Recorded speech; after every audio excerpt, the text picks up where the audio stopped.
We're talking about the EU and Brexit. We're talking about Berlin. We're talking about the health service and the road to the United States of America that some would like us to be on. And we're talking about prisons. We can't get away from that subject. Every week there's a new element of crisis revealed. And now there's yet another prison riot going on the Isle of Sheppey. Now, I'm sure I'm not boring you with this subject because it's very, very important, not just for Germany, but for the rest of us.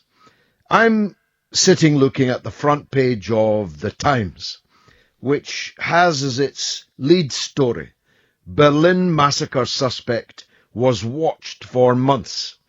Tunisian migrant had been investigated since March.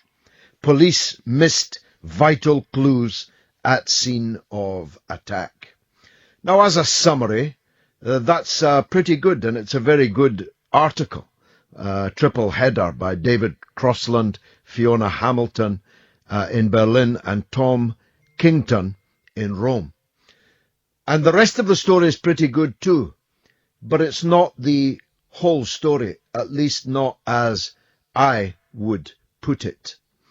You've heard me over these last few nights talk about the foolishness, the incompetence on a very un-Germanic scale that has characterized the investigation of the act of mass murder that took place earlier this week when I was on the air, I think, or just about to go on the air.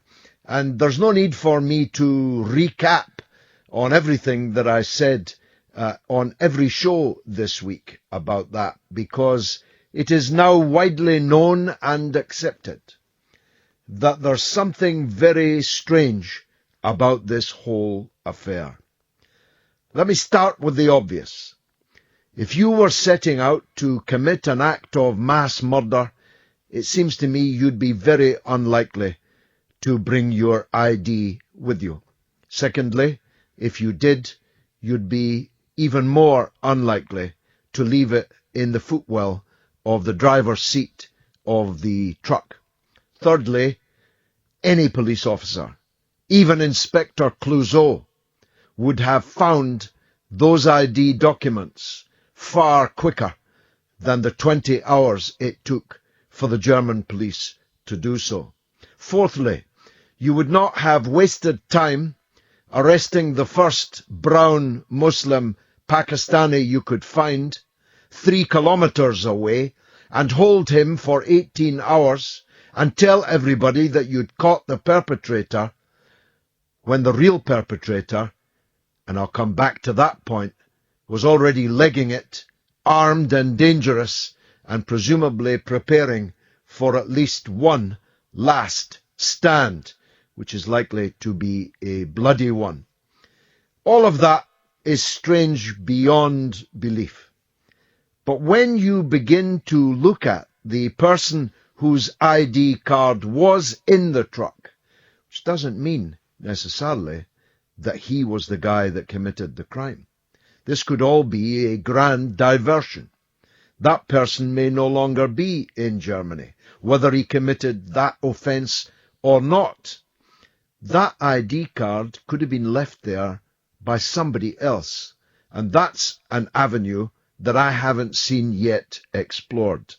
But let's, for the sake of argument, accept that this Anis Amri, 24, a Tunisian, who arrived first in Italy, was imprisoned in Italy for setting fire to a migrant centre, who got involved in a fight over drugs in Italy and was sent to prison, then moved to Germany and was in touch with sufficiently dangerous people and networks that he has been under surveillance, sometimes human surveillance, that is to say, someone following him and reporting on all of his moves right up until last month.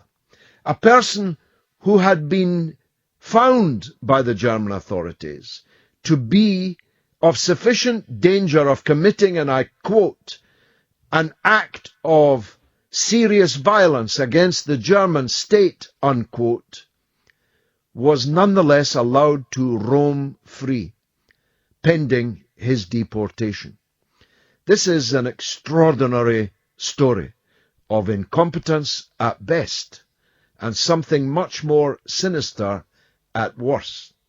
Because we've been here before. The monsters that murdered Lee Rigby in London, at least one of those had equally been under equally intense surveillance. Attempts were made, reportedly, to recruit him into serving British intelligence needs. I make no complaint about that. I'm hoping that our intelligence has agents everywhere in the networks of extremists. But it's important that the government in Germany and in Britain know the whole truth.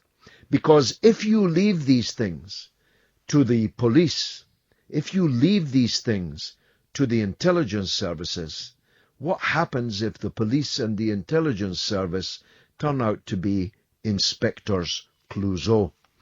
But there's another aspect that is not explored here, and which I touched upon after the atrocity in Nice in the summer, and after the Bataclan massacre in Paris, and in particular its source in a red light district of Brussels. In all of these cases, and I include Mr. Anis Amri, the individuals concerned seem to me the most unlikely Islamists that it's possible to find. Islamists don't do drugs. They don't live in red light areas. They don't own bars and strip joints, as two at least of the criminals involved in the Bataclan massacre turned out to do. The guy in the Nice truck massacre was equally a man of checkered and recent checkered past. Islamists don't have girlfriends. Their girlfriends don't smoke. And yet all of these features have emerged in the study that is now slowly emerging of the personalities involved in these acts of mass murder. Now, I'm not saying that these people did not commit these acts. In a way, I'm looking introspectively at the despair and life of crime and vice as a pool of recruits from which Islamist fanatics, presumably in Syria, in the past in Afghanistan, are finding, quote, soldiers to carry out these atrocities. What is it? Is it that these people know that they've been leading a life of crime and sin and vice, and the Islamists are promising them a fast track out of it into paradise in which their sins will be forgiven? Or are these gangs something else that we don't yet know? All of these issues are now turning around in my mind as I look at the chapters of incompetence, negligence, and mystery that still, for me, accompany this story of the massacre in Berlin. I'd be interested in your take. That's not, of course, the only issue we're going to be talking about tonight. I'm growing tired, I think maybe you are too, of this gigantic song and dance which is being made on both sides of the channel about our decision to leave the European Union. It's being turned into rocket science, but it isn't rocket science. The British government should simply deliver a memo which says this: we have decided to leave the European Union and we will not be sending you any more money. 2, we have no intention of placing tariffs or barriers on any of your goods and services being marketed and sold in Britain, until and unless you place tariffs and barriers on our goods and services. In other words, we will continue to trade with you exactly as we did when it was a common market, and as we have been doing. 3, we will now decide who can come in and who must leave our country, as you may do the same. We have no intention of asking any EU citizen currently living here to leave our country. Your immigration policy is a matter for you, but our intention is that all EU citizens currently living here may continue to live here, but that henceforth we will decide who else can come in. Number 4, we intend to cooperate with you on intelligence and policing matters, especially in these difficult times, exactly as we did before we joined the common market in 1973, and we are sure that you will do the same. And 5, for your information, we intend to maintain as a minimum EU standards of environmental protection, human rights, etc. Goodbye. That's all we need to say. If they come back and say, well, you will not be allowed to sell your goods and services in the EU, well, they will not be allowed to sell their goods and services to us. And guess what? They sell much more to us than we sell to them. So that decision, whatever EU bureaucrats and European political leaders tell us, is very unlikely to happen. As for the rest, that's our business. And we'll get the governance we deserve. We'll get the governance we vote for.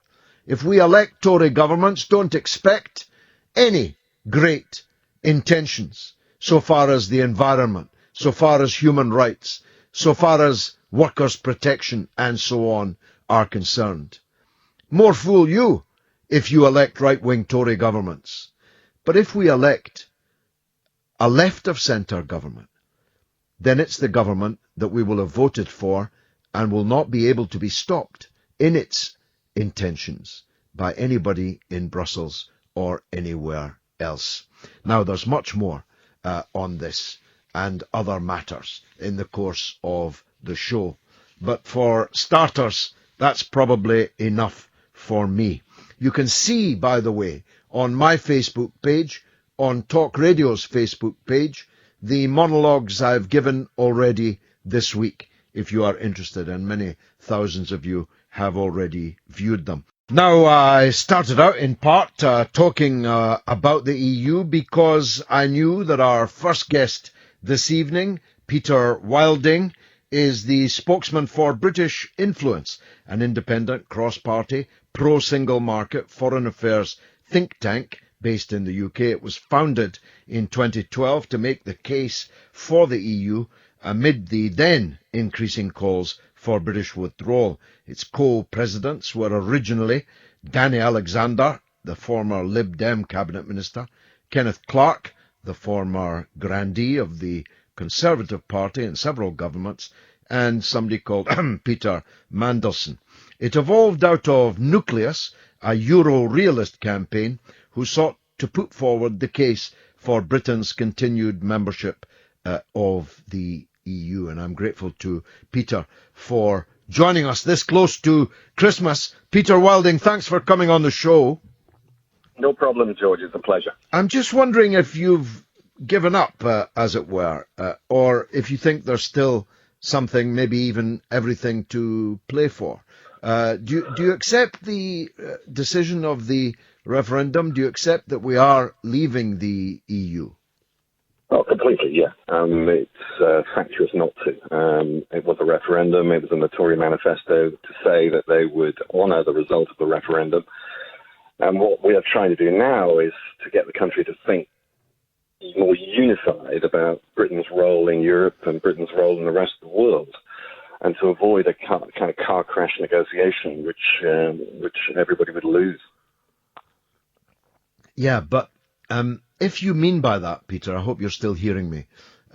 Sure. If you mean by that we should stay in the single market and thus accept the provision of free movement of labour, which is currently at least a condition of being in the single market, that's worse than staying in the EU, isn't it? Because then you would have to pay the price that people didn't want to pay for being in the EU, but you wouldn't have any influence at all in the EU. You would have no commissioners, you'd have no representation in the Council of Ministers, you'd have no MEPs and so on. So some would say, a cynic would say, that by campaigning to stay in the single market, you really are not accepting the decision. You're really hoping by another name to keep us in the EU.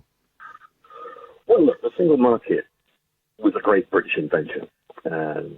It was Margaret Thatcher's invention, George, as you will remember. I do. And I opposed it, by the way. Right. In the Tory manifesto of 2015, it said that the Conservative government will support Britain's membership of the single market. Now, your listeners will say, look, we left the EU. Doesn't that mean we leave the single market?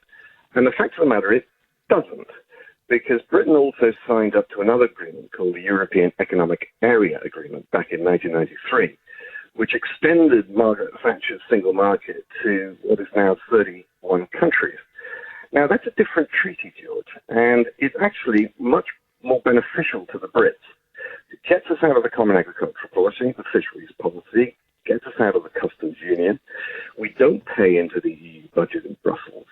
And also, it does give control over migration. Everything from one member, Liechtenstein, which actually has a quota on a number of workers coming into that country, to Norway, which can, if necessary, pull an emergency brake if EU immigration gets too much.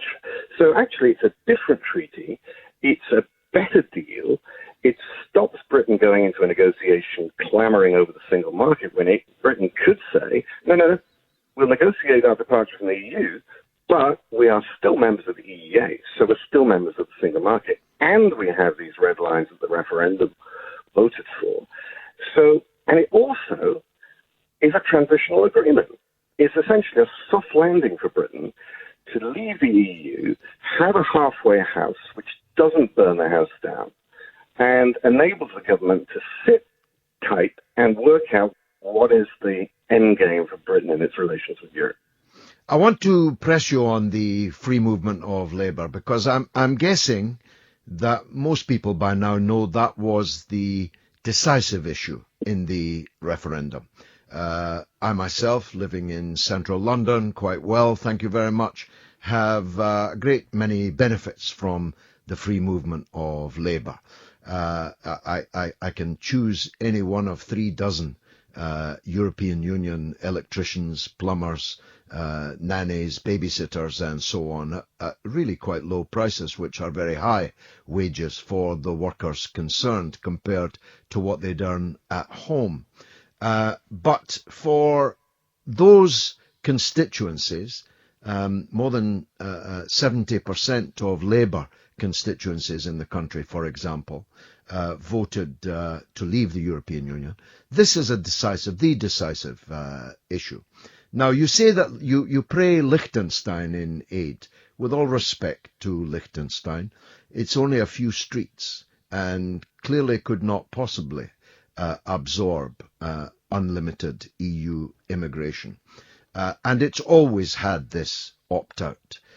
Are you saying that you could guarantee that in your schema that you outlined very articulately, that we would be allowed to say that we would cease to accept the free movement of EU labour whilst remaining a member of the EEA?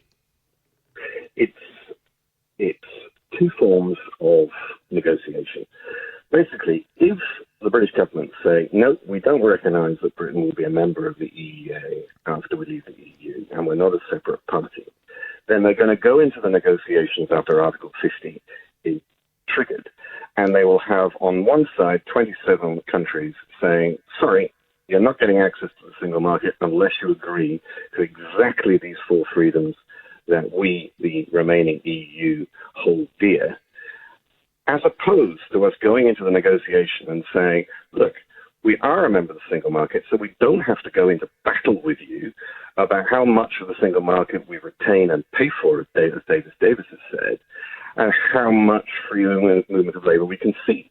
We take that off the table, and we say we're already and continue to be a member of the single market, and we will now negotiate a deal over free movement within that agreement with the other parties. So it's a question of whether you're going to go into a room in a fight which is stacked against you, or you're going to go into a room with a piece of paper that says we're already in the single market, this is the agreement we've all signed up to, it gives us more power over the things that the people voted for, as you said in the referendum, and to me, it's a kind of ace, which you either play low or high. And it can be played high, and if, as the leaders say, Britain is a very strong negotiating position, then why not use the least troublesome option? Well, I'm interested in what you're saying, Peter, and I'd like to read more about it if you'd kindly send it to me. But I have a real suspicion that it's a distinction without a difference, because the plain facts are that most of the 27 other members are net exporters of labour. Virtually nobody goes to work in Bulgaria from Britain, but a lot of Bulgarians come from Bulgaria to work here. And everyone needs, this is not, even if it was qualified majority voting, I suspect it would be the need for unanimity. But either way, we'd simply be outvoted on that. They'd say you can't have your cake and eat it. But George, there is something in the treaty, which I hope is not boring your listeners too much, called Article 112, which enables Britain or Norway or Iceland or any other country in the EEA to pull an emergency brake by themselves. Doesn't need the consent of any other party. So that is your negotiating tool. And this is what I'm saying. You're right that people voted in the referendum. Many of them said that they wanted to control immigration. Many of them they said they wanted parliamentary sovereignty back. But in a recent poll done for John Curtis, who you'll know well, 90% of people said, no, we really want to stay in a single market because it stops an off-the-cliff potential economic disaster, but we want control of our borders.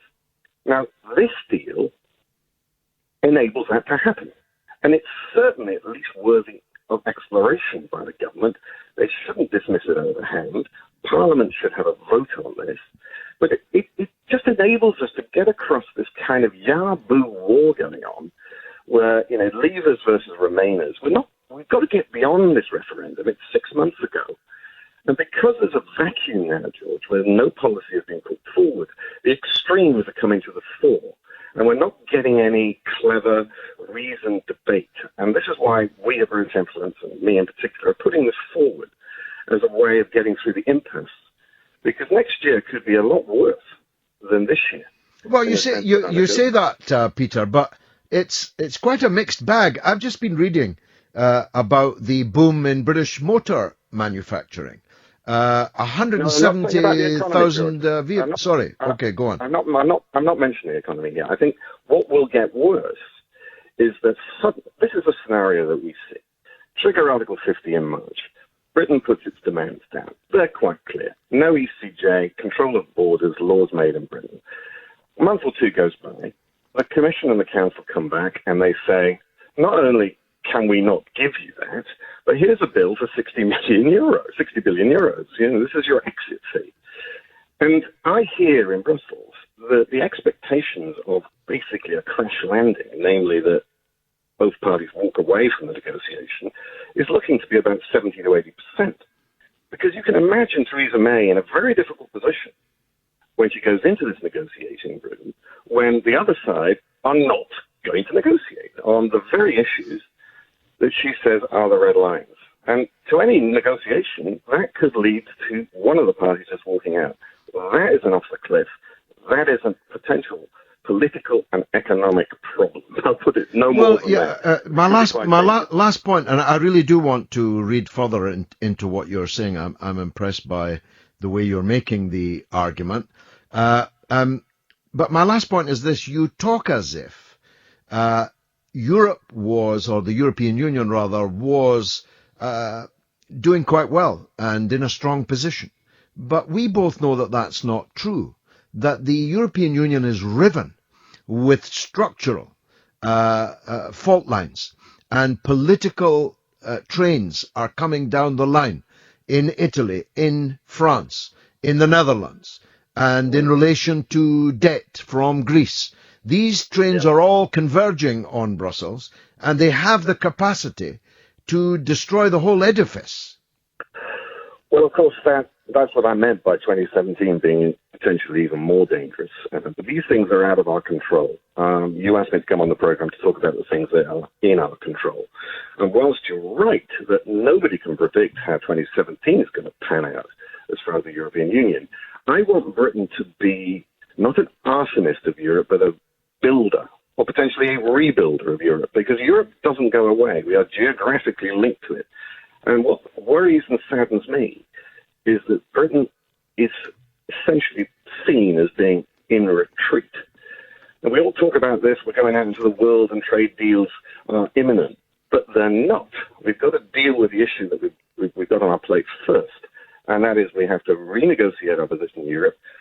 But as Boris Johnson said, we may be leaving the EU, but we're not leaving Europe. So what does that mean? And that's why I think Britain and Britons have got to get engaged in what is a Europe surrounded by a ring of fire right now. And as you saw from Donald Trump's tweet just a while ago, talking about it's time we get more nukes, this is dangerous. Britain has always stepped up to the plate, and now we have to do it. We can't spend the next 10 years flicking fluff from our navel, negotiating trade agreements to get us into the position we were in on June the 22nd. I think we've got to get engaged. Peter, it's been a pleasure talking to you. I mean that. Thank you very much indeed for joining us. That was Peter Wilding of an organisation called British Influence, an independent cross-party pro-single market foreign affairs think tank. You can let me know what you think of what he said and what I said.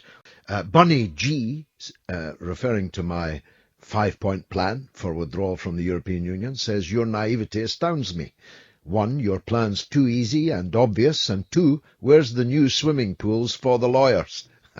Very good. Ford says, I voted Remain, but I wouldn't want to be in the single market without any power or control. And Andrew Spears says, travesty that a decision made by the British people is treated as a non-entity by a Tory party who bury their head in the sand and say, la la. And my old friend from London View says, Miller buys into the High Court and weeping goes on for those set to lose the chateau life, elites versus plebs. Well, there's something in that, Ms. London View, that's for sure.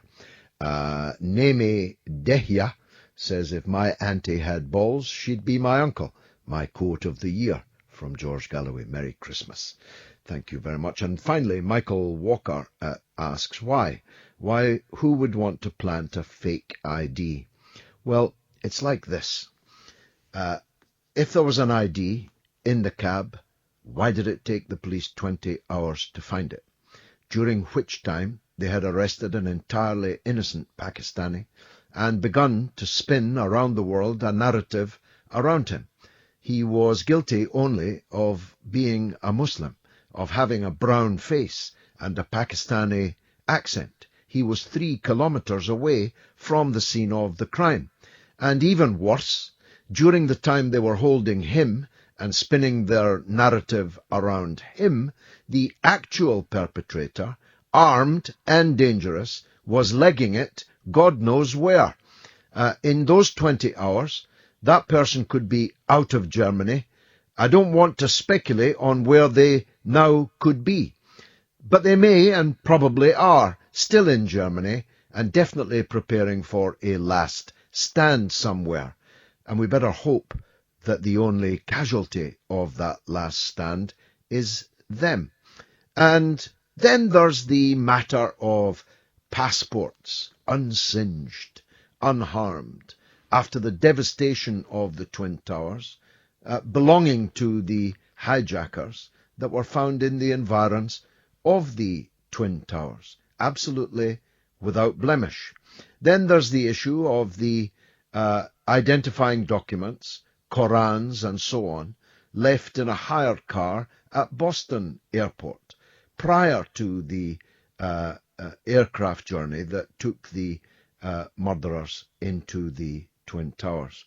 Now, make no mistake, I'm not suggesting either that these crimes were inside jobs. I'm not suggesting that there's no such thing as Islamist extremist terror. I happen to know that there is, and it's a very real crisis for us.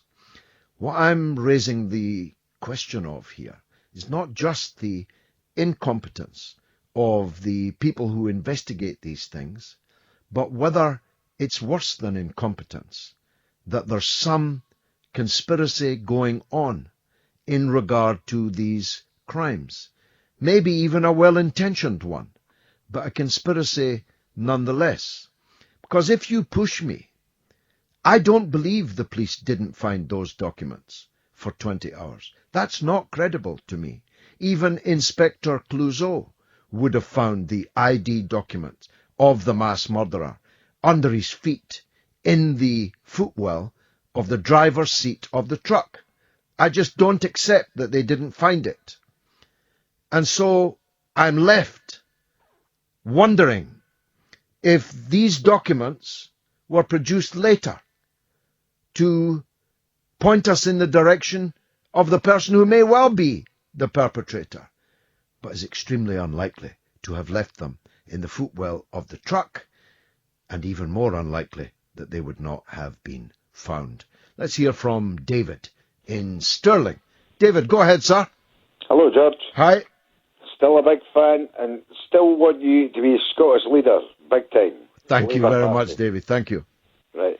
To start with, pick up on your point earlier on about the Muslim coming over here to the West and not adapting to our Western civilization. That they wouldn't have had girlfriends that smoked and things like that. Now, George, back in 1992 even, I went about with a beautiful guy. They had lots of money. He came from Bridge of Allen area in Stirling, which is very, very affluent, as you know yourself. I do. Right? He was actually a couple of doors along for Doyle, Stephen Hendry's manager. Oh, yeah. You know the kind of area I'm talking about. Yeah. Right? He smoked, he drunk. He was one of the boys. He was a beautiful, beautiful guy. I mean, I'm not joking, but I had a really good relationship with him, all the boys in Stirling at that time. Mm-hmm. He would never have done you a bit of harm. He was never a bad person, and he really adapted to our culture. Yeah, but you've misunderstood me, Davy. I wasn't saying Muslims don't have girlfriends, or Muslims don't smoke or drink.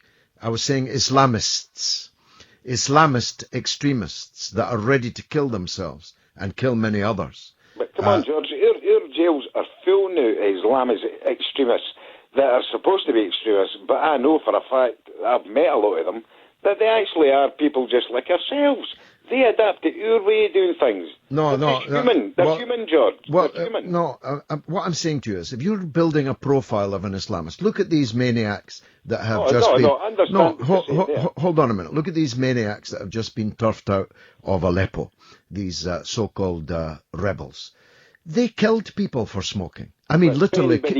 They literally, well, maybe, but they literally killed people. They threw people off buildings if they suspected they were gay. They stoned women to death if they thought that they had committed adultery. That's an Islamist extremist. That's the kind of person... They would actually do the same themselves if they were put in a Western situation. Because you get even your guys for the Arab Emirates and all these... Yeah, but they're not Islamists. You're confusing, David, you're confusing two things. I'm not confusing it, George. I know exactly what you're saying, that these supposed extremists, they're extremists because they're allowed to be that way, because they've been taught to be that way. No. To my point of view, they've been allowed to be that way by the governments of the West to get into these regions. No, but look, David, a lot of these extremists that are in Syria have left Western society to go and live in a society under ISIS control that murders people for looking the wrong way, for smoking. It punishes them in public. Well, that's my point. That's my point. If you were sufficiently influenced by the ISIS view of the world and view of Islam, you would not have a girlfriend. Still less would you have a girlfriend that smoked and drank. Still less would you live in a red light area and own a strip joint. I know it's a very rigid religion, but where do these people come from? I mean, well, that's my question. Out the ground. I'm not proposing an answer. I'm saying these are big questions. Now, either these criminal, sinful, vice-ridden Muslims are somehow being recruited by ISIS and Al-Qaeda as a quick exit out of this world. Who recruited them? Sorry? Who recruited them?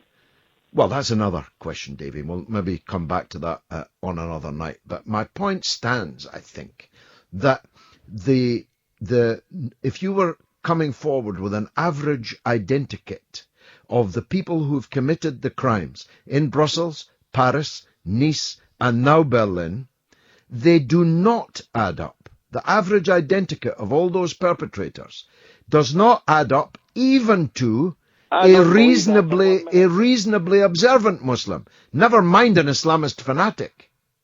No, these things were all meant to happen. These were all perpetrated to happen. This is the system. This is the big brother working here that's doing this, like your 9/11 and all the rest of it. Now, I'm not a big conspiracy theorist fan, but I'll tell you something, there's something definitely going on that is not right. Well, there's definitely something going on, and that's in a sense, David, all I'm saying. I appreciate it, David. A good new year to you. Let's hear from Russell, who's on the phone about Berlin. Go ahead, Russell. Yes. Thank God you're still going strong, George. By the grace of God. As long as God gives me breath. Yes, to both of us. Yes. Really, George, I'm a little concerned about the, not just Germany, but the comments that,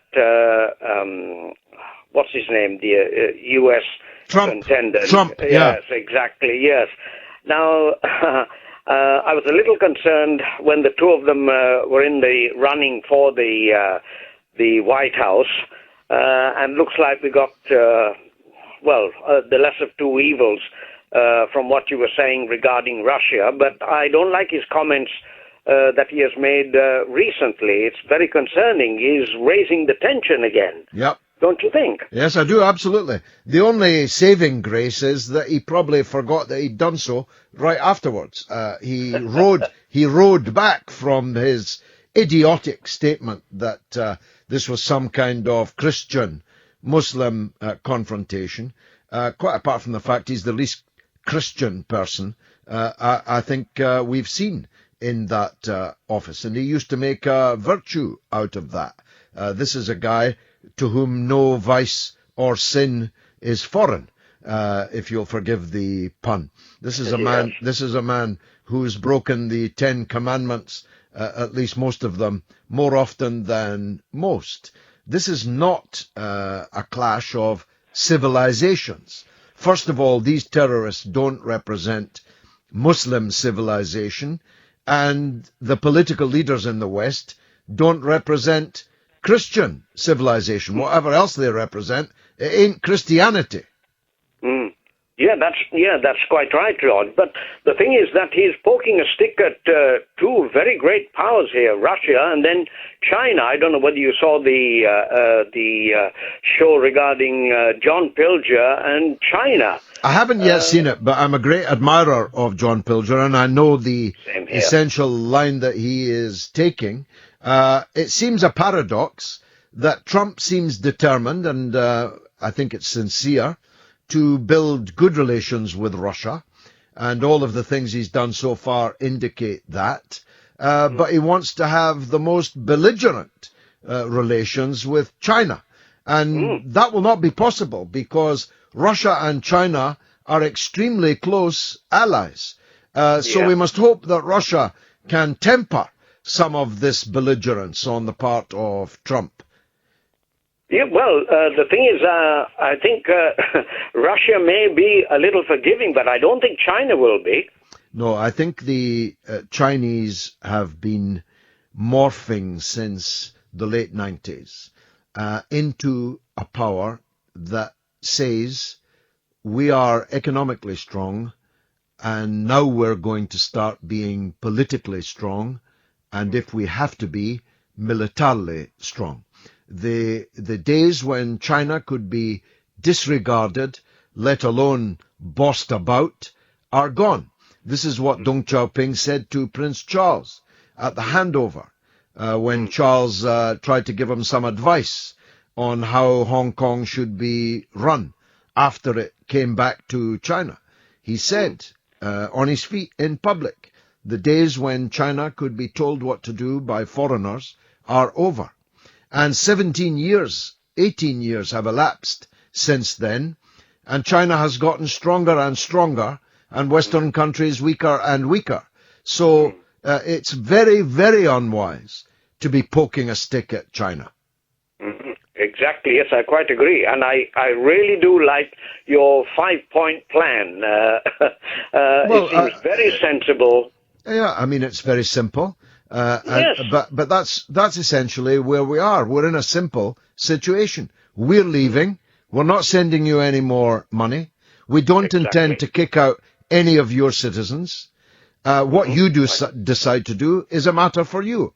Our courts and our parliament will now run our country, decide who can come in, and for your information, we intend to keep at least the European Union standard of environmental protection and workers' rights, human rights, and we won't put tariffs or barriers on you until and unless you put them on us. Exactly, yes. Now, how is it that the government can't see that, George?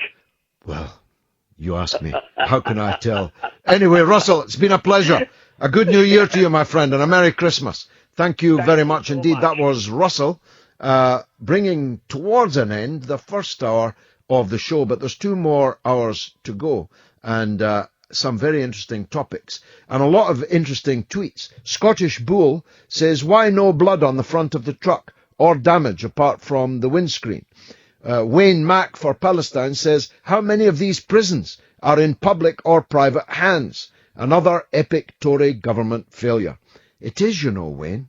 It really is. They're the people who privatized these prisons.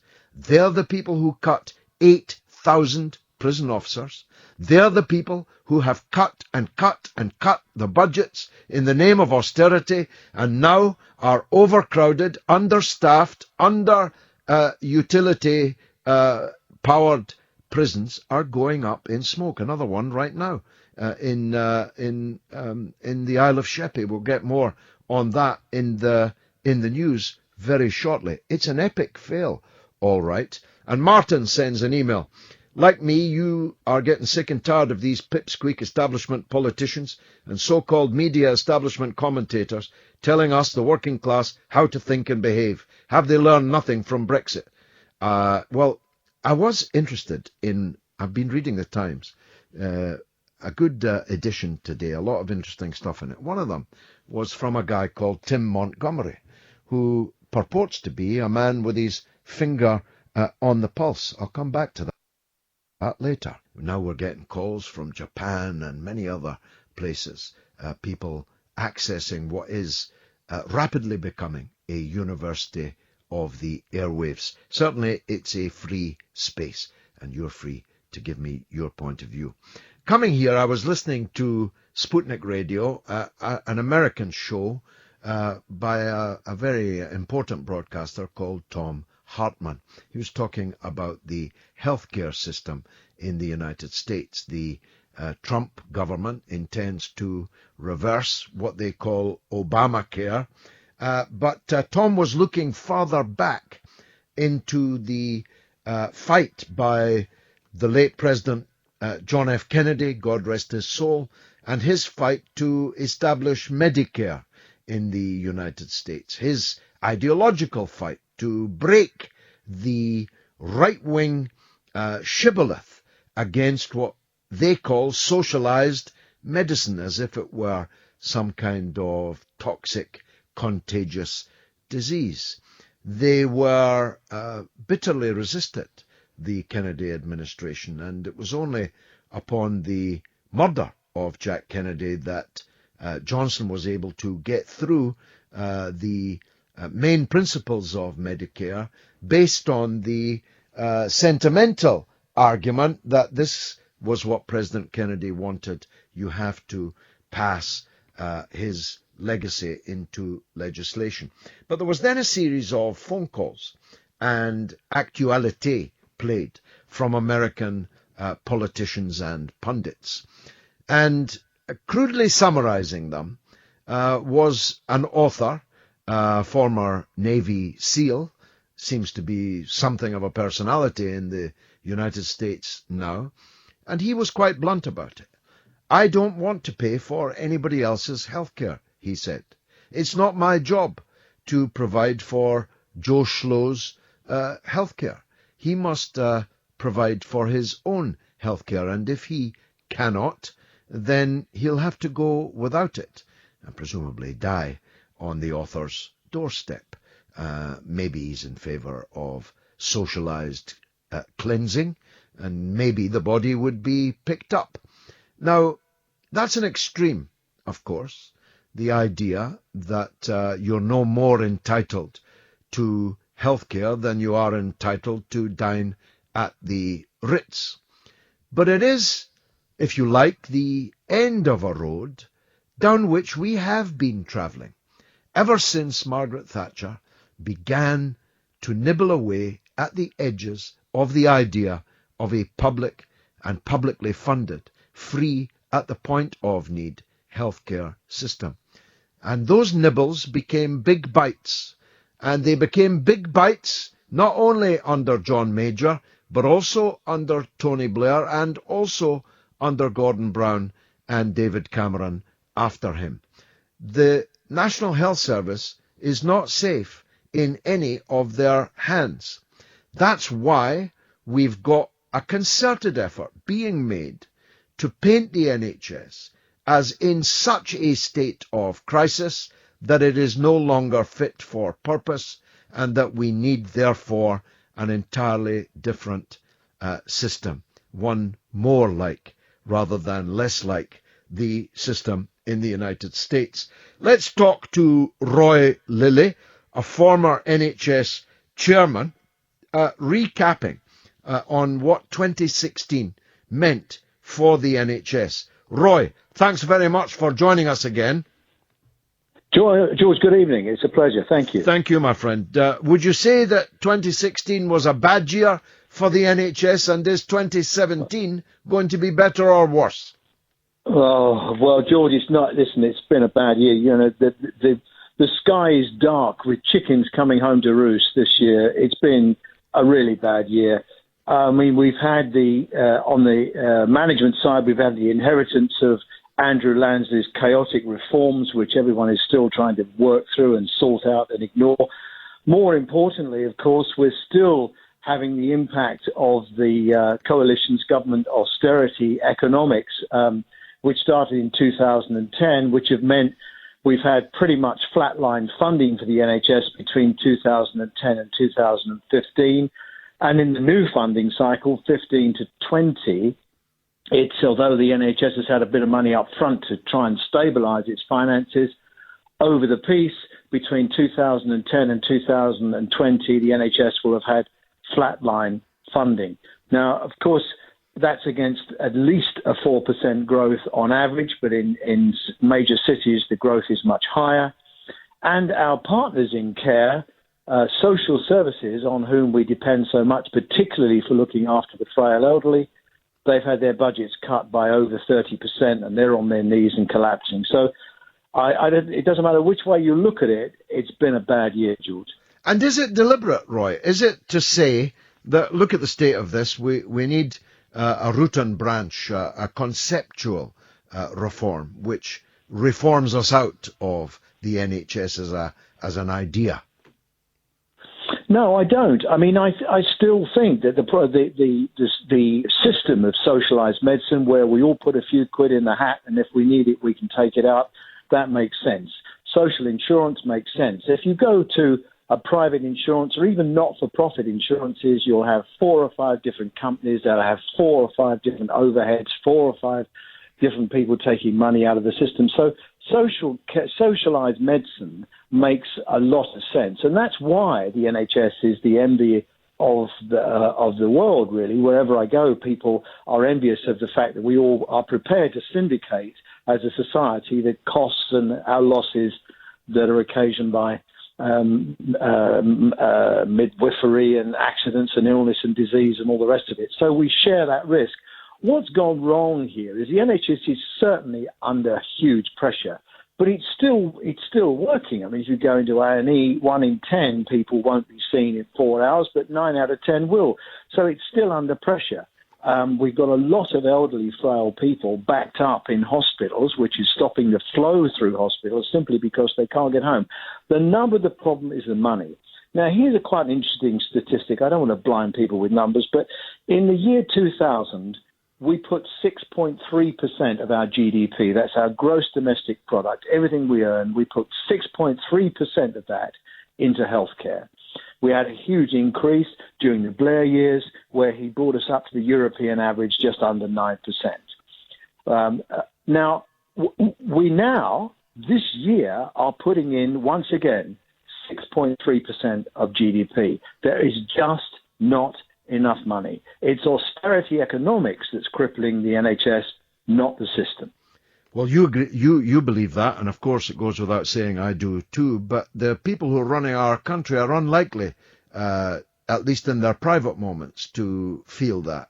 Don't you think they are the inheritors of the American idea, which I summarized earlier, that it's not my job to pay for somebody else's healthcare? I thought that was very telling, and it was a very interesting story. I mean, let's just step away from the politics for a moment and say, okay, let's look at this as a business venture. If it became politically, the philosophy was, we are not going to run this. You know, we don't run the bread factories, but people still need bread. That's done by the private sector. We shouldn't run hospitals because people will still need them, but why is the government running hospitals? It should be done by the private sector. Let's just say that that's where we are. Just for a moment, for the argument. Well, if you were going to do that, what you would do is you would fatten up the business so that it looked like you could make some money out of it.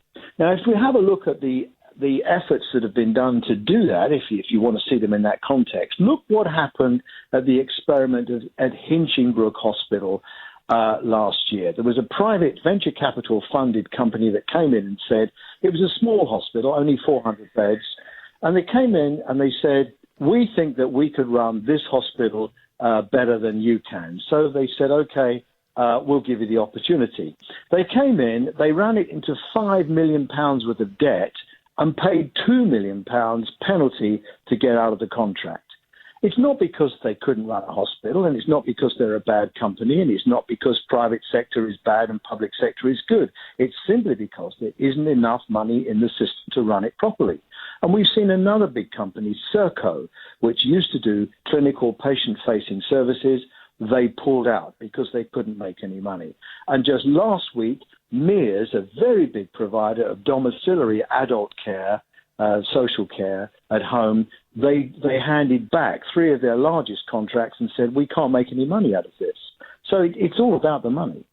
And this crossover to which you alluded earlier between healthcare and social care, this is critical also, isn't it? Because you either have old people blocking the beds in the hospitals, or you look after them, and not just old people, but the chronically sick, but who could be looked after at home. You either do it one way or do it another. And it makes obvious sense to do it the other, to have people at home and support it at home. But if you say you're ring-fencing the NHS's funds, which is questionable as you've just questioned, but we're going to savagely cut social care budgets, you're adding to the health crisis in the country. Yeah, you are. And you know, we talked about, political philosophy and common sense.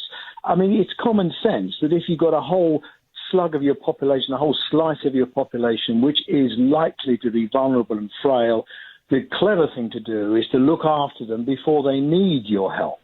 And of course, that is what is not happening. And I think a lot of us felt that, okay, we're still struggling with austerity economics. The NHS maybe can struggle through. But we all thought that the Chancellor, in his autumn statement a few weeks ago now, would come forward with some additional funding for social care, which he didn't. Since then, of course, we've had the Community Secretary announce some relief for local authorities in as much as there's a thing called a precept. Now, that's the amount of money that local authorities are allowed to raise of their own volition. They can raise that themselves. Up until now, they've been allowed to raise 2% locally to fund social care. The rules have just changed in the last couple of weeks, and now it's up to 3%. So this year they can raise 3%. Next year they can raise 3%. In the year after, they can't raise anything. So we've got 2 years that combine to make a 6% uplift. Now, the difficulty with that is, first of all, it's a very small amount. It's a few hundred million when really there's 2.1 billion that's been cut from local government. And the second thing is the wealthier areas have a higher precept. The wealthier areas have more businesses, more higher value houses, so you're able to levy a tax and it yields more money. Now, the wealthier areas are usually where the demographics are such that the elderly people are not so much likely to need looking after. It's the poorer areas where the demographics show us that the frail elderly are living, and that's where the services are needed the most. That's where we need to spend most money, and we can't do that because they can't raise enough money on the precept.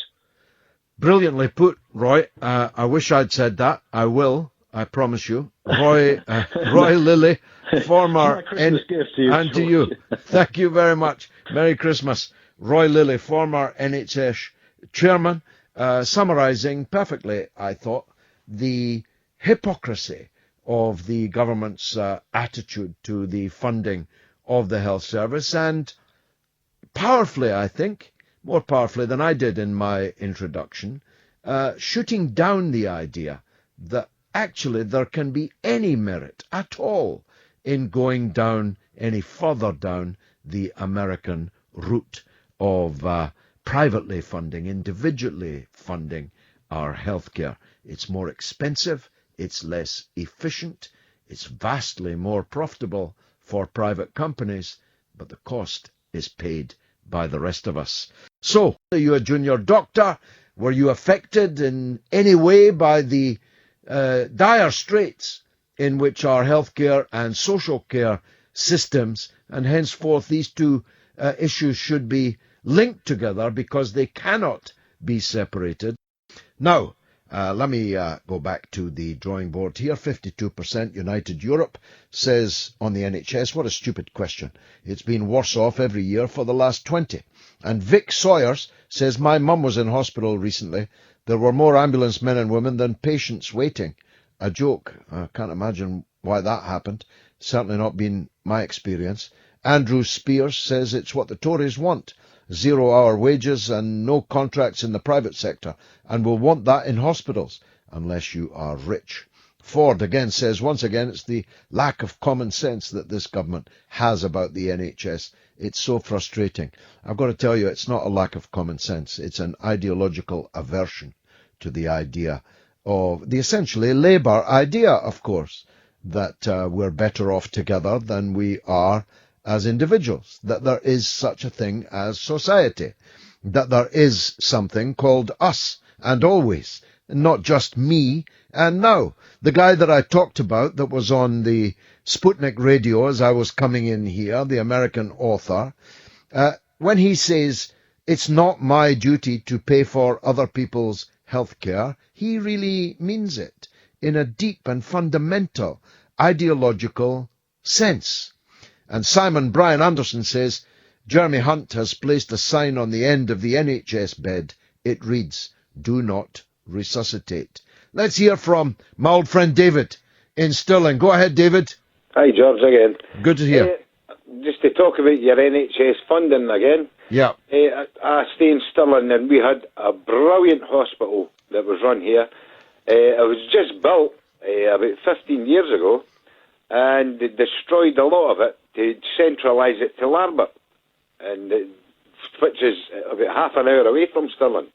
Now, if you have a heart attack in Stirling, or even worse, Dunblane, which is about another 20 minutes away from us, you've got to get ambulanced away to Larbert.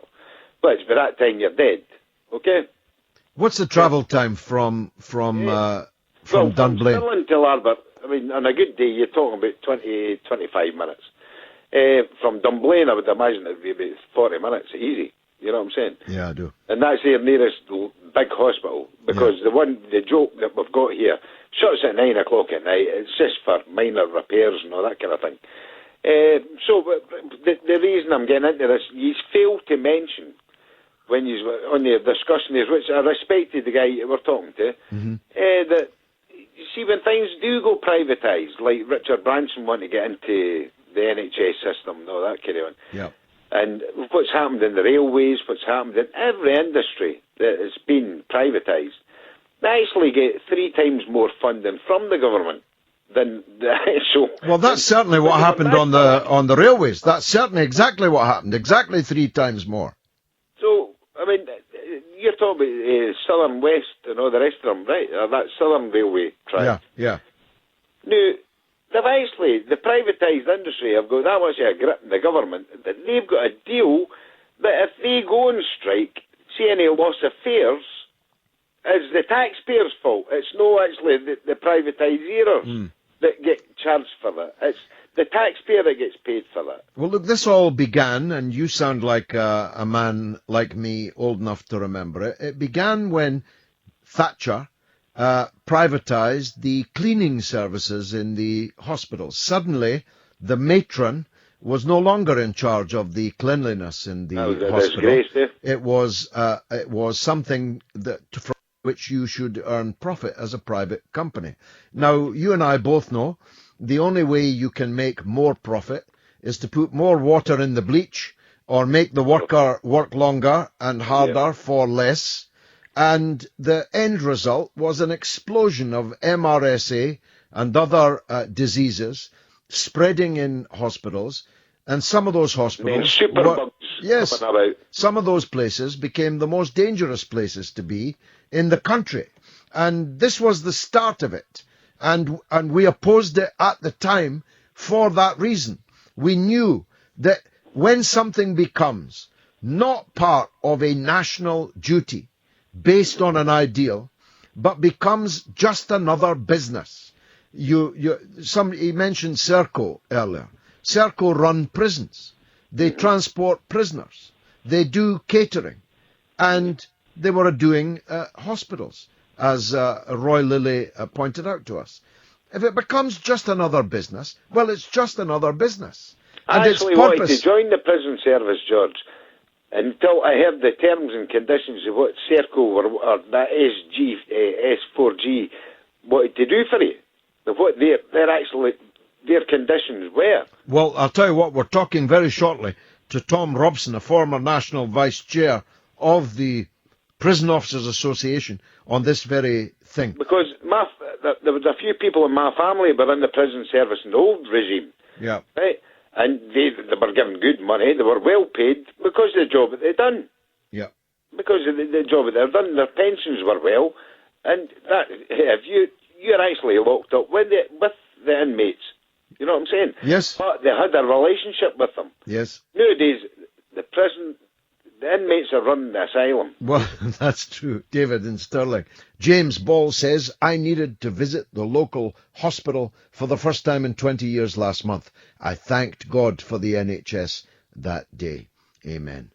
Now, as I've been banging on about for months, and as they've been banging on about for years, the Prison Officers Association are again tonight vindicated in that another of our prisons is going up in smoke, and God knows what the consequences will be. Let's pray that they are not as grave as they might be. Our guest is Tom Robson. He is the former National Vice Chairman of the POA, the Prison Officers Union, and I wanted to talk to him to get an update on what's happening at Swaleside, what happened in Birmingham, G4S Prison Birmingham, and what could happen next in what's turning out to be a long, hot winter in the prison service. Tom, thanks for joining us. Yeah, good evening, George. Now, it's been many years since I started talking to the POA, and everything that the POA predicted would happen in this era has happened. Privatization of prisons, massive cuts to spending in and on prisons, massive cuts in the staffing numbers of prison officers. The result can only be misery, can't it? Well, we've got misery, and afraid you've mentioned it already, George, and that is the Swaleside appears to have a significant problem tonight as well. And we simply can't allow this to go on. However, the answers are not easy to find. I see what's happening today with Ken Clark, Jackie Smith, Nick Clegg, and others are talking about wanting to cut the prison population to 45,000, and that sounds. That's a cut good. of a half, isn't it? It is just about a half. I think we will be going from 85,000 to 45,000, but none of them are saying how they're going to achieve it. Mm-hmm. And certainly Kenneth Clark and Jackie Smith presided over the complete mess when they were in the chair. They were both in charge of the prisons. They absolutely were, and they were told, particularly Ken Clark was told that he was undervaluing prison staff, which is what he was doing. And the consequence of that is that he cut prison staff to the bone, along with other Home Secretaries of all denominations, and against our advice. And now what we've got is a dangerous situation, and I have to say that after 36 years in the prison service, if I was a young man again, I certainly wouldn't join the service tomorrow. It's a dangerous place to be, and I feel for my colleagues. Very dangerous, very poorly paid. Now having to work till you're 68, imagine, a 68-year-old prison officer rolling around on the floor with a young thug in a prison, trying to keep order in a prison. The entry pay is £19,000 a year for working in what one after the other are demonstrated to be hellholes. Well, I'm hoping that the hellholes description doesn't hold for too much longer, because they really are dangerous places to be. But there is one issue that was spoken about over the years, and that is the issue of inappropriate people being held in our establishments. People, for instance, who are mentally ill. And I remember when the phrase was first coined, care in the community. Yeah, except there was no community to care for them. The community is, in fact, Her Majesty's Prison Service, and that is a terrible place for someone who is mentally ill to be held.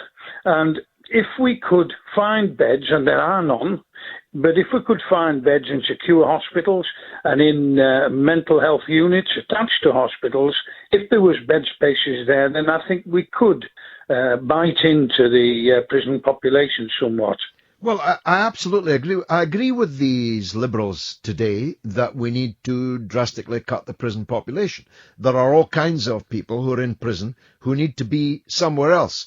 But that somewhere else is not on the streets, on the train station platforms, roaming around, unattended, unassisted. With their illness getting worse, their addictions getting worse. So if they mean cutting the prison population and turfing the half that they intend to cut out onto the streets without any provision for them, that's actually even worse than what we've got at the moment. It certainly is. We haven't got spaces in secure hospitals. There aren't any special mental health units anymore because they were undervalued as well, to be quite frank. And I think that we're getting now a legacy of various different governments who have neglected the prison service in particular. The cloths run dry. I wish I had the answers. The answers are to recruit more and more prison officers, but they're not going to manage to get the right people at under £20,000 a year. No, that's right. I mean, even if they lifted the wages, they've cut 8,000 prison officers. What conceivably could be the argument for doing that? Well, the argument was that they could get rid of the expensive prison officers who had gone through the ranks, who earned a significant amount of money in the terms that we're talking about today of £19,000, but they were also the people who were highly skilled at the job.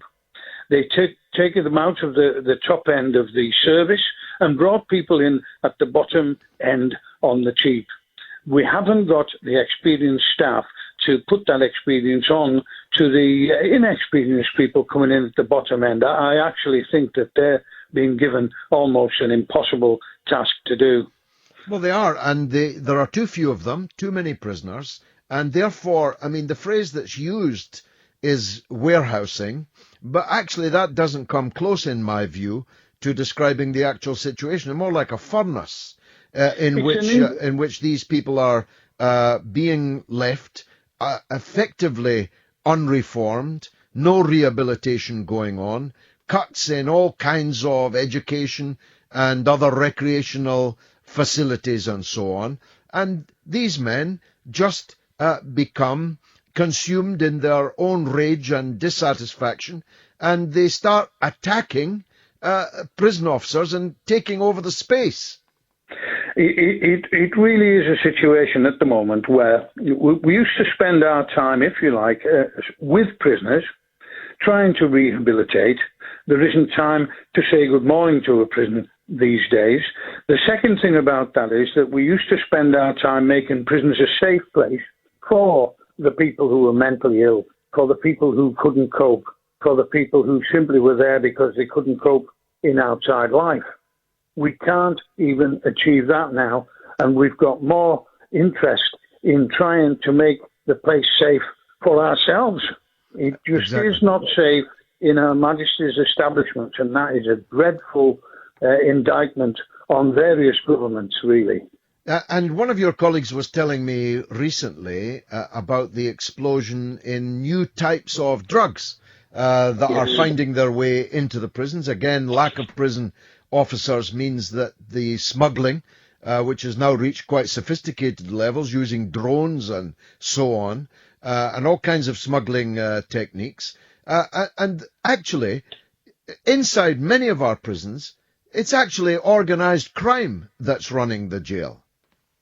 It's an amazing, when you think about it, that the technology that's employed, there are prisoners using mobile phones because the searching technology is not there. But do you know, if we've got the technology to produce some of the most sophisticated devices, you can actually strap to your wrist or put inside a telephone, there are also blockers available to block the signals. But that money will not be expended. And that would certainly stop people from running this kind of business from inside establishments, getting messages through that drones are coming along or whatever. We simply need prison officers' boots on the ground, and we need to try, if we can, to bring the proper people into prison and not those who are inadequate. Last question, Tom. To what extent has privatisation exacerbated, compounded these problems? 10% of our jails are privatised. Seems like a very odd idea to me in the first place. They're called Her Majesty's prisons, but they're actually run and owned by private companies. What's your take on that? Well, my take on that is that it's not right that we should be incarcerating people for the joy of shareholders. And it's a situation where what's been happening has that the prison service has been held to ransom by the private sector because the private sector can do the job on the cheap, or so they claim. And I think that we saw some of the results of that at Birmingham. And unfortunately, it's men and women who are looking for employment, who go in there for next to no money and put their lives at risk. I think that all of the private sector establishments should be brought into public ownership, but that's a political statement, but I believe it actually to be true. The responsibility to look after prisoners and people who have failed to uphold the law is the state's. Exactly. Otherwise, you really don't have a state at all in those circumstances. If the police, the army, the navy, the air force, the prisons, the railways, if these things are to be state assets and state responsibilities, then bringing in people whose purpose in being there is to make a profit. It's what I was saying earlier, Tom, about when Thatcher brought in the privatised cleaners in the hospitals. Suddenly, cleaning went from being a part of the whole hospital's business to being a private company's business. And then the bleach gets watered down, the workers work longer, for less, and are less and less motivated, and the result is misery. We live in a society where money matters most, and I think that that's highly unfortunate because we have a service to produce to the public in this country, in our prisons, and prison officers have been proud to do that service, by the way, and I hope we can get back to that. Just one more point, if you wouldn't mind, George, yes, and that is just to say that there is a fertile recruiting ground if the money was increased in Her Majesty's forces. People who were used to discipline and people who are proud to serve would be the right kind of people to become prison officers. And I'm sure that if someone put some thought into that, we might be able to get some recruitment going. Tom Robson, thank you very much for joining us, former National Vice Chair of the Prison Officers Association. My old pal Ellie Pollock in Glasgow says, wee Christmas joke, how will Christmas dinner be different after Brexit? No Brussels. I'll get my coat, she says, Ellie from Renfrew. And Mike C. says Mohammed Atta's unmarked passport was found in the WTC rubble, and the two shooters in Paris' ID was found nearby. Well, let's talk about the issues that we have been highlighting this evening. There's the prison crisis, there's the NHS crisis, there's the foreign policy crisis, there's the terrorism crisis, there's the Brexit crisis. My goodness, we're not short of crises. And do we have a government big enough to take them on? Does Europe have the government, the governance, the personalities big enough to take these on? I've never known a time when our countries were run by smaller people, not literally, but metaphorically, by smaller people than they are run now. Anyway, you know I always prioritise women callers, and so our next one is Laura in London. Laura, thank you very much. Thank you for taking my call, George. I heard that you were talking about the NHS and that in poorer areas there is more of a need for social care, social care, rather than the richer areas. I'd like to marry up two subjects, though. One is the NHS and the other is housing. And I could actually go beyond that onto architecture, builders, architectural studies, education, regulators, and everything else. But in order to keep it sweet, let me just say that if social housing landlords built properties that were healthier and better, with no mould, no damp, no condensation, designed by competent and good and diligent architects, built by diligent builders, regulated to the highest level, people in those buildings would not be suffering illness, burdening the NHS and costing the country a lot of money. Well, it's coming up to the 200th anniversary of the birth of Queen Victoria. And in the Victorian era, as right-wing as it was, this was perfectly well understood, that if the poor lived in shabby, unsanitary, unsafe conditions, that would affect the whole of society.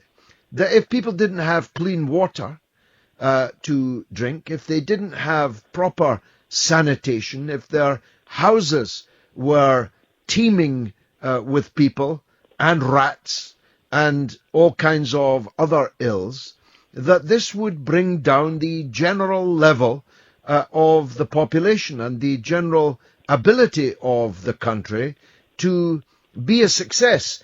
And you may or may not know, but this was discovered to be still a crisis at the time of the Boer War, when it turned out that when Britain was looking for soldiers to fight in the Boer War, they discovered a staggering number of people who were simply not physically healthy enough to be in the armed forces. So that which was obvious a century and more ago seems not to be obvious to policymakers today. They don't care, George. They don't care.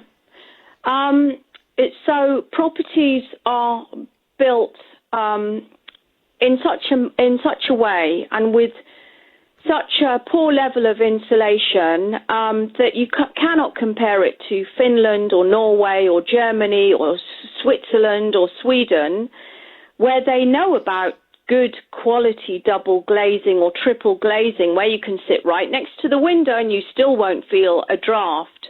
I've got double glazing, but with the window shut, you can see my curtains moving. I've actually had visitors witnessing this and saying, can I go and shut your windows because I can feel the draft several feet away from your windows? And I've said, my windows are shut.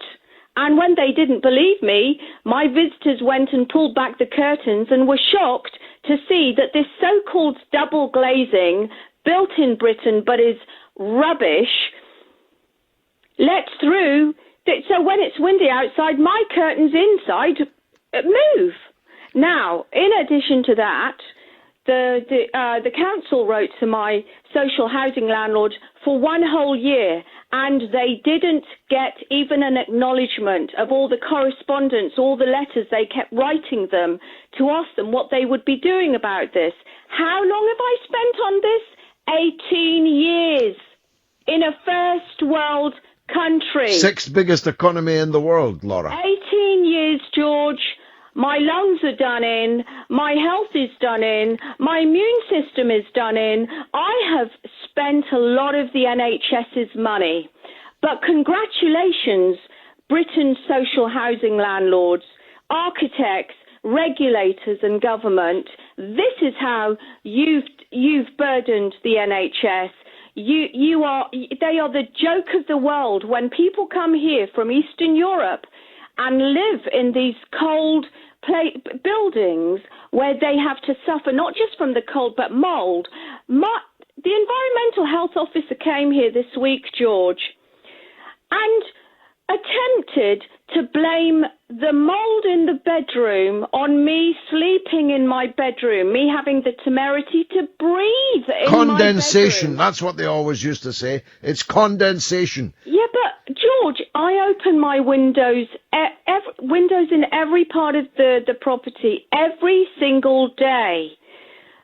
for someone to accuse the mould on me breathing, well, what am I meant to do? Lie here like a corpse? I mean, it's beyond a joke. It's just, it's what people do, what professionals do when they want to fob you off, put the onus back on you, walk away and wash their hands of the issue. That's what they do. They keep shifting the spotlight from themselves so that they don't have to dirty their hands and get involved. Well, they don't have to do anything. I was listening last night to a discussion about Flint in Michigan and the water crisis there, where a huge number of children have now been poisoned by lead. Yes, I know. But the difference is, in Flint at least, a number of the council officials and political leaders are now under arrest. Yes, I know and that, facing criminal charges as a result. Wouldn't happen here. Laura in London, thank you very much for that very passionate call. Andrew Spears says 5 years maximum. That's the NHS. If the Tories get in again, this is why Jeremy Corbyn must roll up his sleeves. We must win over the Tory greed. And Manpreet Sambi says parts of our rich British history are best consigned to oblivion, but the NHS is the stolen jewel in our crown. Now, I thought there were more tweets and so on, but I've lost them. I'm going to run through the following, because I'm really interested in this prisons story. We've got HMP Swaleside this evening. We had HMP, or rather G4S Birmingham, on the 16th of December. On November 6th, we had HMP Bedford. On October 29, we had HMP Lewes. On October 18, we had HMP Pentonville. On December 11, 2015, we had HMP Leicester. June 14, 2015, HMP Stocken in Rutland. March 8, 2015, HMP Deerbolt. October 9, 2014, HMP Swaleside again. And January 5, 2014, HMP Oakwood. Now, these are extremely expensive and potentially utterly disastrous uprising in Britain's prisons, where there are too many prisoners, many of whom should be somewhere else, like a hospital, and there are not enough prison officers, 8,000 of whom have been made redundant since 2010, in just 6 years, nearly 7 years, 8,000 fewer than there were. Wages have been cut, the retirement age has been raised. They made redundant the most experienced people, obviously, because they had the best redundancy packages available to them because of their long years of service. Now, Tom Robson from the POA mentioned earlier that our soldiers would make good prison officers. Our soldiers that are themselves underpaid, under-equipped, ill-clad, with their families living in substandard accommodation. This is what I mean when I say that Britain is failing, and its political leadership does not seem to me to be big enough, bold enough, imaginative enough to rise to the challenges that face us. I say that not out of any sense of hatred towards them. No, I say it because Britain deserves better. And if we don't get better, we won't have a country worth describing as a society at all. Now, I referred earlier to a pundit called Tim Montgomery, who's very widely praised in many circles, and he has a big slab of the Times this morning, which I've been reading and quoting from several times this evening already. In it, he says, and he's presumably well paid to read the runes, that he didn't see the Trump result coming. And he says that not many pundits did. And he's right about that. But this pundit did. I said last May that Donald Trump would be the next president of the United States. I said it over the summer. I said it as soon as the polls closed on the night. You may well wonder why all these politicians and pollsters and betting markets and pundits all got it so catastrophically wrong, whilst me, who left school early, who's never been to a university, was able to predict it with such accuracy. Ditto the European Union referendum, ditto the Scottish independence referendum. You may well wonder. It wouldn't be for me necessarily to say.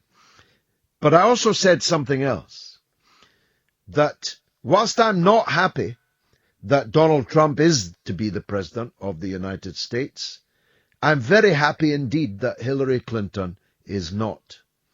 Which is not the same thing as saying that Donald Trump may not turn out to be a real crackerjack of a president. He may. But I was certain that Hillary Clinton would lead the world to war. I'm fully seized of the extent to which Donald Trump is capable of saying one thing today and its diametric opposite tomorrow. I'm fully seized that of all the political figures I have ever seen, he is completely irresponsible. I mean irresponsible, literally, that he is not responsible for what he says because he doesn't actually know what he's going to say before he says it. And that was all right when you were the host of The Apprentice. It's very much not all right when you're in command of thousands of thermonuclear missiles which could bring humanity and the planet to an end. And there's plenty of examples of that already, because he doesn't have the sense, and no one else seems to have the power, to take away his mobile phone. So he's constantly on it, and constantly on Twitter, which is a very foolish thing for a man in his position to be, because he's making a number of serious blunders that will come back to haunt him. His picking of a fight with China is a case in point. His remarks on Monday about the events in Berlin, which disappeared, by the way, by Tuesday, were highly incendiary, inflammatory, and likely to deepen the problems that we have in the world. And now he has opined that what the world needs, what the United States needs, is still more thermonuclear weapons, just to add to the stockpile of thousands upon thousands of them, just to make the world that bit much safer. Now, Mike Yardley is a military historian of note, and I thought it would be a good idea to talk to Mike about what Trump could possibly mean, what argument he could possibly adduce in support of such a foolhardy and extraordinarily expensive policy. And he joins us now from Essex. I'm very grateful to you, Mike. Thanks for coming on the show. Good to talk to you again, George. How are you? I'm good, and it's been too long, my friend. Mike, tell me, were you surprised at this? And is it just another spasm from Trump? Will he forget about it by tomorrow? I think that he's a very reactive guy, and of course what he's doing is responding to Putin's comments about reorganizing the Russian military. Now, let's put this into context for people. There are too many of these bloody things around. Both the United States and Russia have something like 7,000 warheads. In the UK, we've got something over 200, France about 300, China only 260, India maybe 100 or so, possibly more, similar number for Pakistan, Israel only 80, North Korea 10. And as far as I'm aware, that's about it for the world at the moment. It's a terrifying proliferation of weapons, though. Especially when you adumbrate some of those countries that are in possession of these weapons. How would it make anybody safer to make still more of them? Well, I think it's all bluster. I'll tell you just before we go on to that, George, one thing that terrifies me is the number of nuclear weapons that are missing. No one's even sure how many it is, but I would guess it's probably around the 100 mark, which is almost inconceivable. Missing? Missing. Gone missing one way or another. My goodness. Tell us more about that.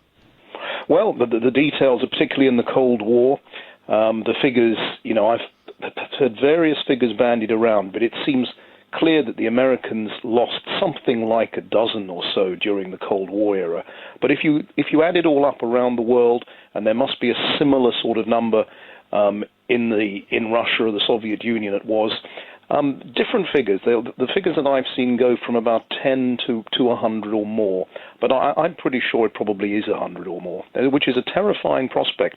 Of course, the other thing that you've got to remember is that there'll be weapons in ex-Soviet satellite states, all these sort of things, that, including satchel nukes, which could potentially get sold off, although I have heard again that the CIA and similar may have actually tried to buy up some of these weapons on the black market in the past. I don't know if there's truth in that rumor, but that's certainly one rumor that I heard. What is terrifying, though, is that we've got something like 15,000 nuclear warheads in the world, that a significant proportion of those has actually gone missing one way or another.